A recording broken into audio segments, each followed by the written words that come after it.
Good morning students. पिछली class में हमने देखा स्थिर वैद्युत स्थितिज ऊर्जा दो आवेशों के, अगर दो आवेशों से निकाय कोई बना है तो उसकी स्थितिज ऊर्जा, तीन आवेशों से कोई निकाय बना है तो उसकी स्थितिज ऊर्जा, स्थिर वैद्युत आवरण और परावैद्युत, ध्रुवीय परावैद्युत, अध्रुवीय परावैद्युत और के और साइन में संबंध। तो चलिए आज हम देखते हैं विद्युत धारिता।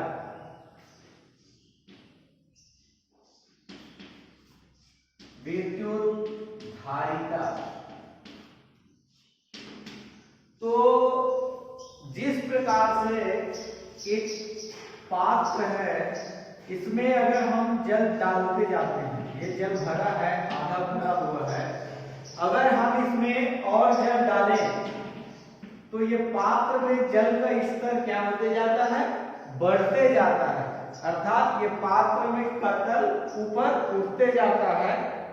ठीक उसी प्रकार से अगर हम एक क्षण है उसको उष्मा दे, अर्थात उसको मोमबत्ती की सहायता से उष्मा दे तो ये गर्म होते जाता है, अर्थात इसका ताप बढ़ते जाता है।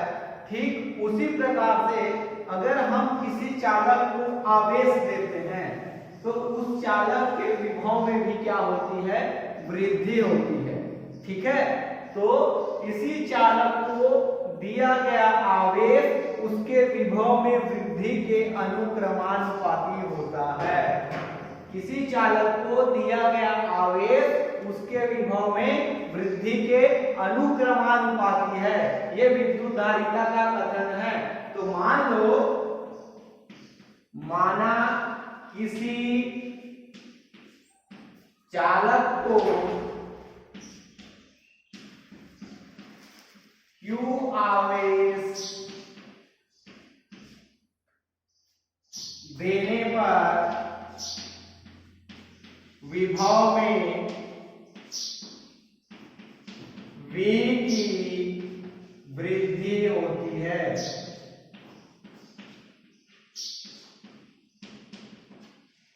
ठीक है, इसलिए कथन से क्या हो जाएगा, Q आवेश अनुक्रमानुपाती होता है विभव के।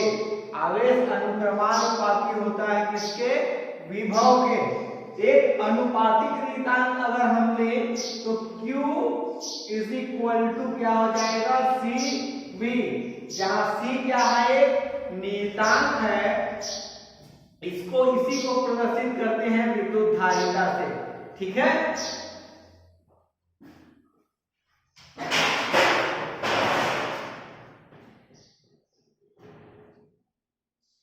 C जहां क्या है, एक नियतांक है, इसको प्रदर्शित करते हैं C इज इक्वल टू नियतांक, इसी को प्रदर्शित करते हैं विद्युत धारिता से।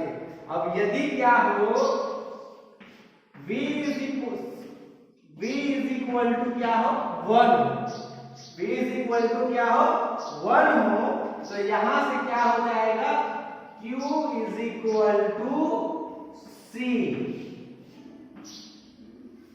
ये हमारा इक्वेशन नंबर फर्स्ट, ये इक्वेशन नंबर सेकेंड। तो अब यहां से विद्युत धारिता का हम एक सूत्र परिभाषा निकाल सकते हैं। उसी भी सूत्र से मैंने पहले भी बताया, परिभाषा निकालना आना चाहिए। तो किसी चालक की विद्युत धारिता आंशिक रूप से आवेश के उस मान के बराबर होती है जो उसके विभव में इकाई वृद्धि कर दे। ठीक है, समझ में आया।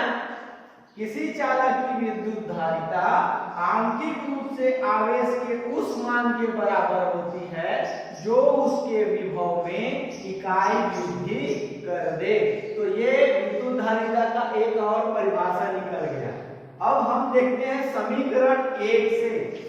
समीकरण 1 से क्या हो जाएगा, अगर V को हम इधर पक्षांतर करें तो इधर गुणा है तो इधर दूसरी ओर जाके क्या हो जाएगा, भाग हो जाएगा। तो C इज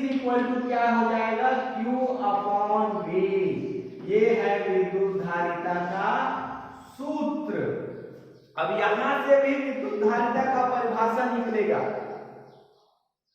क्या होगा विद्युत धारिता का और परिभाषा? किसी चालक की विद्युत धारिता उस चालक को दिए गए आवेश की मात्रा और उसके विभव के अनुपात के बराबर होता है। किसी चालक की विद्युत धारिता उस चालक को दिए गए आवेश की मात्रा और उसके विभव के अनुपात के बराबर होता है। ये हो गया विद्युत धारिता। ठीक है, इसको किससे प्रदर्शित करते हैं? C से प्रदर्शित करते हैं। ये समझ में आ गया? ठीक, चलिए देखते हैं विद्युत धारिता का मात्रक क्या होता है। सभी को सूत्र से भी परिभाषा निकालना आना चाहिए। मात्रक C इज इक्वल टू क्या होता है? Q का मात्रक अपॉन V का मात्रक। Q का मात्रक अपॉन V का मात्रक। तो Q का मात्रक क्या होता है? Q का मात्रक क्या होता है?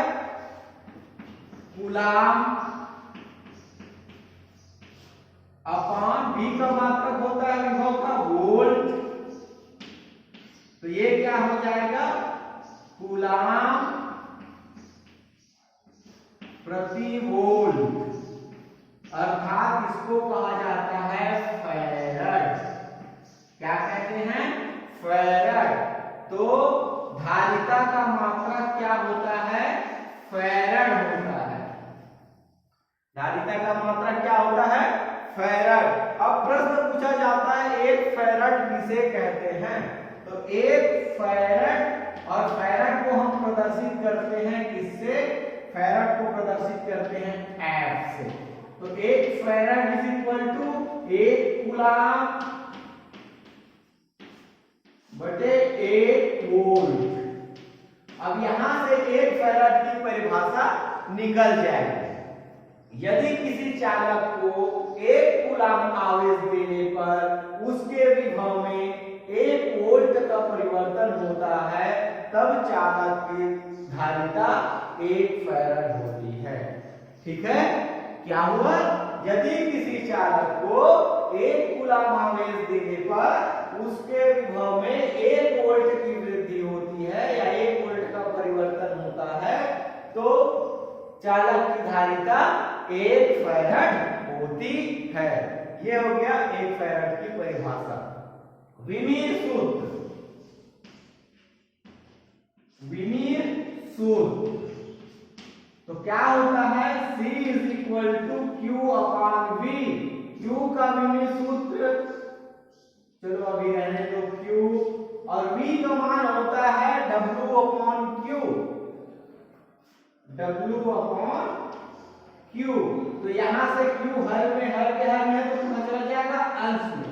तो क्या हो जाएगा? Q का स्क्वायर अपॉन W। समझ में आया?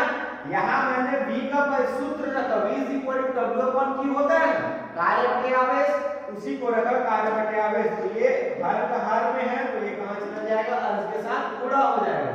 तो इसलिए Q स्क्वायर अपॉन W।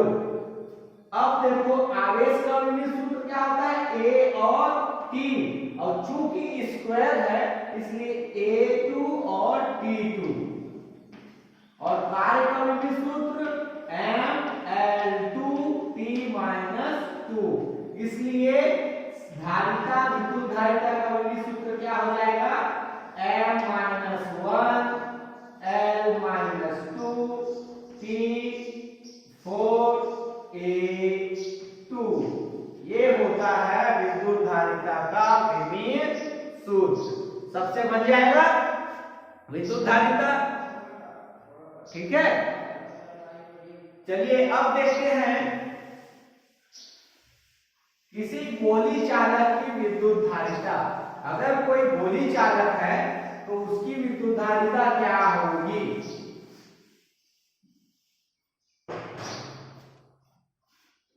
गोलीय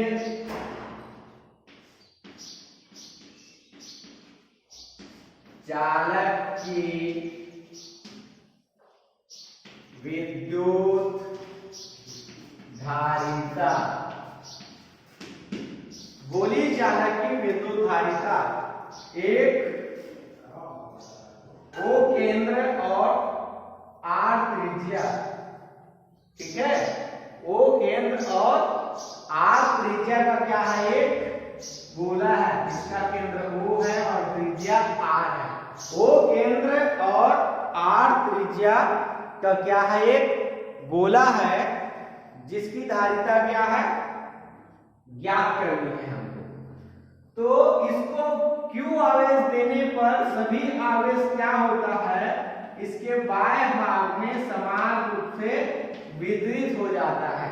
Q आवेश देने पर इसके बाह्य भाग में समान रूप से आवेश वितरित हो जाता है, तब यह पृष्ठ एक समविभव पृष्ठ की भांति व्यवहार करता है और विद्युत क्षेत्र रेखाएं इसके लंबवत बाहर की ओर निकलती है। विद्युत क्षेत्र रेखाएं इसके लंबवत बाहर की ओर निकलती है। तो अगर हम इस बाहर से उसको देखें तो ऐसा लगता है कि ये जो विद्युत क्षेत्र रेखाएं उसके केंद्र से निकलकर बाहर आ रही है, अर्थात उसका संपूर्ण आवेश उसके केंद्र पर संचित है, लेकिन ऐसा होता नहीं। आवेश उसके पृष्ठ के बाहरी भाग में समान रूप से वितरित रहता है। अब इसी को हमको लिखना है, तो माना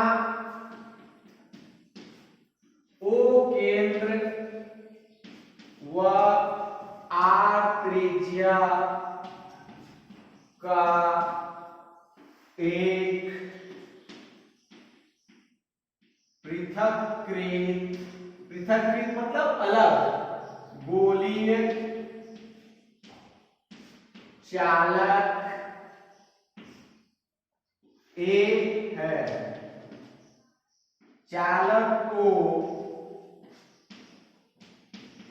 प्लस Q आवेश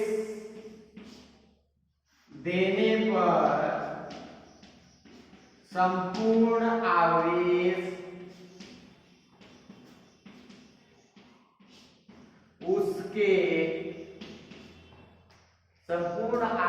उसके बाह्य भाग में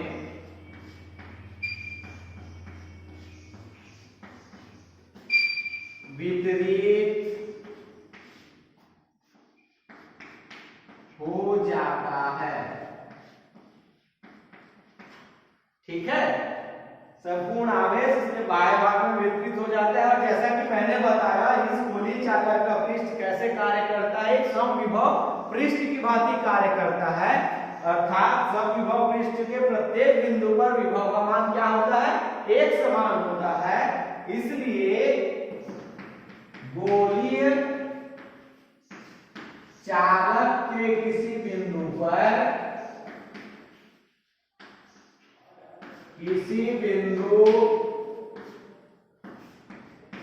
विभव V इज इक्वल टू क्या होता है, विभव का सूत्र 1/4 pi epsilon 0 into Q upon R।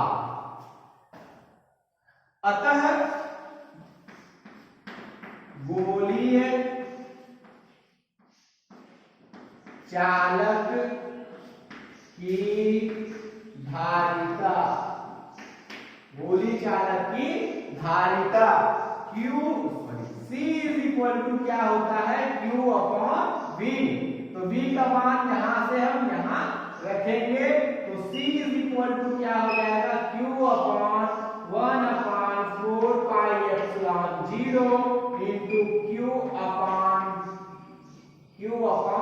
R। तो Q से Q क्या हो गया, कट गया और ये सभी कहां चला जाएगा, अंश में चला जाएगा। तो C इज इक्वल टू क्या हो जाएगा, 4 पाई एप्सिलॉन 0 R। यही होता है किसी गोलीय चालक की धारिता कितनी होती है, 4 पाई एप्सिलॉन 0 इंटू R। अब यहां से प्रश्न पूछ दिया जाता है, ये ना पूछ के कि किसी गोलीय चालक की धारिता ज्ञात कीजिए, ऐसा ना पूछ के प्रश्न को क्या कर देता है, थोड़ा सा घुमा देता है और पूछता है कि किसी गोली चालक की धारिता उसके त्रिज्या के 4 पाई एप्सिलॉन 0 गुना होती है। तो ये निकालना है तो गोली चालक की धारिता ही निकालेंगे, या फिर ये अगर नियतांक ले तो क्या हो जाता है, C अनुक्रमानुपाती R। 4 पाई एप्सिलॉन 0 अगर नियतांक हो तो यहाँ से भी पूछ दिया जाता है किसी गोली चालक की धारिता उसके त्रिज्या के अनुक्रमानुपाती होता है, सिद्ध कीजिए। तो आपको इसी सवाल को बनाना है, यही डेरिवेशन बनाना है, कंफ्यूज होने की आवश्यकता नहीं है। ठीक है, यहां तक समझ में आया? चलिए अब देखते हैं इससे संबंधित कुछ आंकिक प्रश्न देख लेते हैं।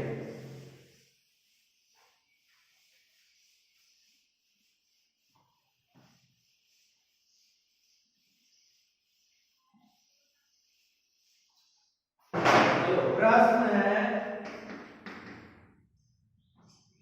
एक गोलीय चालक की त्रिज्या 10,000 किलोमीटर है, तो उसकी धारिता क्या होगी? ठीक है, किसी गोली चालक की त्रिज्या कितना दिया है, 10,000 किलोमीटर दिया है, तो उसकी धारिता कितनी है ये हमको निकालना है। तो हल दिया है R = 10,000 किलोमीटर। तो किलोमीटर को किसमें बदलना पड़ेगा हमको, किलोमीटर को हम बदलेंगे मीटर में, और किलोमीटर को मीटर में बदलते हैं तो इसमें क्या हो जाता है, 1000 का गुणा हो जाता है, अर्थात 10⁻³ का गुणा हो जाता है। तो ये हो गया 10,000 × 10⁻³ मीटर। इसलिए सूत्र से क्या हो जाता है, C = 4 पाई एप्सिलॉन 0 R। अब चूंकि हम जानते हैं 1/4 पाई एप्सिलॉन 0 होता है 9 × 10⁻9, लेकिन ये क्या है, 4 पाई एप्सिलॉन 0 है, तो ये भी क्या हो जाएगा, पलट जाएगा, अर्थात क्या हो जाएगा, 1/9 मल्टीप्लाई 10⁹ मल्टीप्लाई 10,000 मल्टीप्लाई 10⁻³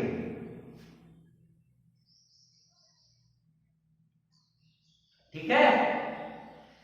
तो चलिए, तो ऊपर अगर हम ये एक 10 को बचा लिए, बाकी 3 जीरो का एक के साथ पूरा कर देते हैं, तो 10 × 10⁶ हो गया, 10 का 3 जीरो इधर और 3 इधर, तो 10⁶ हो जाएगा, और 10⁹ है, हर में है, अंश में बदलेंगे तो घात में क्या हो जाता है, ऋण का चिन्ह लग जाता है, तो × 10⁻⁹ अपॉन 9, तो 9 का यहाँ कटेगा तो 1, 9 1 जा 9 बचा 1, फिर 9 1 जा 9, ऐसे 9 1 जा 9 आते जाएगा, और ये 3 गया तो कितना बचा, 1.1 मल्टीप्लाई 10⁻³ फैराड। ये होता है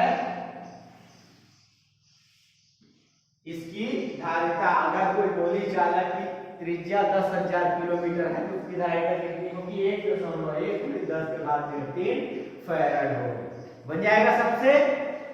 ठीक है, तो आइए आगे देखते हैं संधारित्र। संधारित्र के बारे में पूछा जाता है, संधारित्र किसे कहते हैं और संधारित्र का सिद्धांत को समझाइए। तो ये पूरा थ्योरी पोर्शन है, बहुत इजी है, आप सबसे आसानी से बन जाएगा। तो संधारित्र,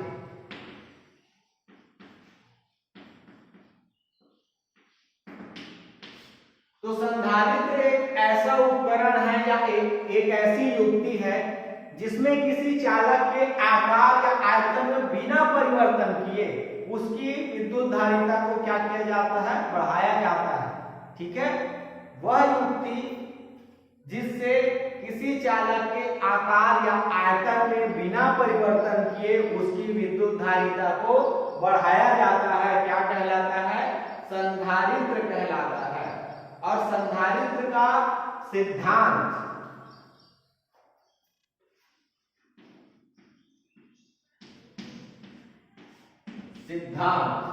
तो मान लो एक पृथक प्लेट ए है, ठीक है, एक प्लेट ए है जो अभी अनावेशित है, इसमें कोई आवेश नहीं। अब इस प्लेट ए को क्या किया जाता है, प्लस क्यू आवेश देकर आवेशित करते हैं, तो आवेश इसमें समान रूप से वितरित हो जाता है। ठीक है, एक अनावेशित प्लेट ए को आवेश देकर हमने समान रूप से वितरित किया, आवेश दिया, तो ये आवेश क्या हो गया, समान रूप से इसमें वितरित हो गया। अब एक प्लेट ए क्या हो गया, आवेशित प्लेट हो गया। अब इस प्लेट के समीप एक अन्य अनावेशित प्लेट लाते हैं, ये अनावेशित प्लेट बी लाते हैं। तो हम देखते हैं प्रेरण द्वारा, प्रेरण हम जानते हैं, प्रेरण के जब कार्य करता है तो उसके समीप वाले पृष्ठ में विपरीत आवेश और दूर वाले पृष्ठ में उससे समान आवेश उत्पन्न हो जाता है। तो प्रेरण द्वारा प्लेट बी के आंतरिक भाग में ऋण आवेश उत्पन्न हो जाता है, ठीक है, और बाह्य भाग में धन आवेश उत्पन्न हो जाता है। किसके द्वारा, प्रेरण के द्वारा, विद्युत प्रेरण या प्रेरण के द्वारा इस धन आवेश के कारण यहाँ आंतरिक भाग में ऋण आवेश और बाह्य भाग में धन आवेश उत्पन्न हो जाता है। तो ये ऋण आवेश क्या करता है, प्लेट ए के विभव को कम करने का प्रयास करता है। ए के विभव को कम कौन करता है, ऋण आवेश। ये ऋण आवेश ए के विभव को कम करने का प्रयास करता है, और लेकिन ए के विभव को बढ़ाने का प्रयास करता है कौन सा, धन आवेश। लेकिन प्रेरित धन आवेश क्या करता है, ए के विभव को बढ़ाने का प्रयास करता है। चूंकि प्रेरित ऋण आवेश जो है प्लेट ए के अधिक पास है, इसलिए इसका प्रभाव प्लेट ए पर अधिक पड़ता है और प्लेट ए की विभव क्या हो जाता है, कम हो जाता है। ठीक है, प्रेरित ऋण आवेश का प्रभाव प्लेट ए पर अधिक पड़ता है क्योंकि इसका अधिक पास है, इसलिए प्लेट ए का विभव कम हो जाता है। फलस्वरूप C = Q/V से धारिता क्या हो जाती है, बढ़ जाती है। प्लेट ए की धारिता बढ़ जाती है, क्यों, विभव का मान कम होगा तो आवेश का मान बढ़ेगा, आवेश का मान बढ़ेगा तो धारिता का मान भी बढ़ेगा। ठीक है, अब यदि हम क्या करें, इस प्लेट बी में जो धन आवेश है उसको हटा दें, तो प्लेट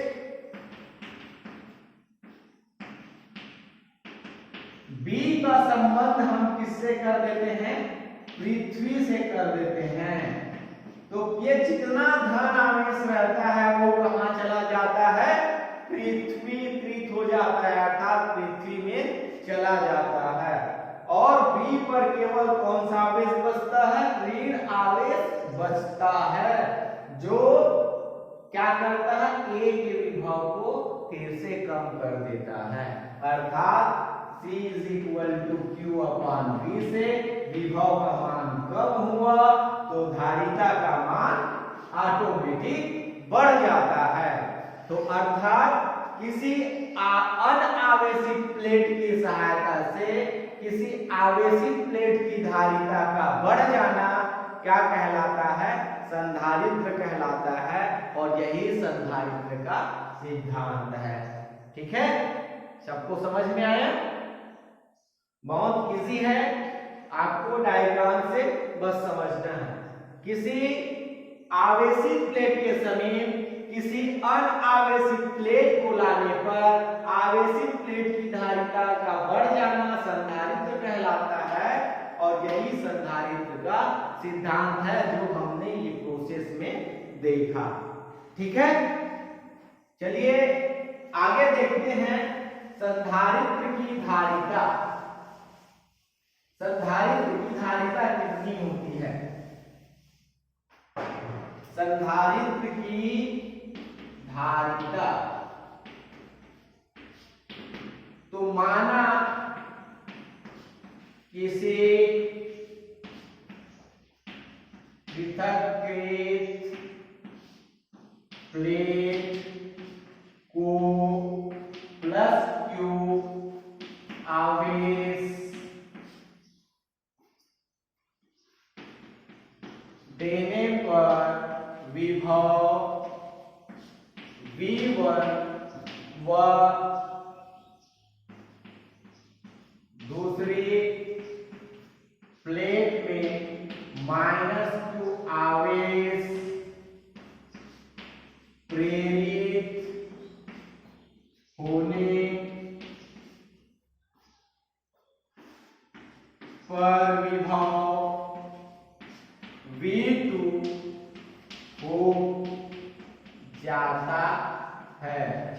इसलिए दोनों प्लेटों के मध्य विभवांतर, दोनों प्लेटों के मध्य विभवांतर अर्थात दोनों के विभव का अंतर V इक्वल टू क्या हो जाएगा? V1 माइनस V2, समीकरण नंबर 1। इसलिए संधारित्र की धारिता C इज इक्वल टू क्या होता है? Q upon V। तो V का मान समीकरण 1 से यहां रख देंगे तो क्या आ जाएगा? C is equal to Q upon V1 minus V2। ये संधारित्र की धारिता का सूत्र। या यदि क्या हो V1 minus V2 is equal to क्या हो? 1। V1 माइनस V2 क्या हो? 1 हो, अर्थात विभव में अंतर कितना हो? इकाई हो। तो C इज इक्वल टू कितना आ जाएगा? Q। C is equal to कितना हो जाएगा? Q हो जाएगा। अब यहां से हम संधारित्र की धारिता का सूत्र निकाल सकते हैं, परिभाषा निकाल सकते हैं। क्या? किसी संधारित्र की धारिता आंशिक रूप से आवेश या किसी संधारित्र की धारिता का आंशिक मान आवेश की उस मात्रा के बराबर होता है जो विभव परिवर्तन इकाई होने पर हो। ठीक है, संधारित्र की धारिता आंशिक रूप से आवेश की उस मान के बराबर होता है जो विभव परिवर्तन इकाई होने पर हो।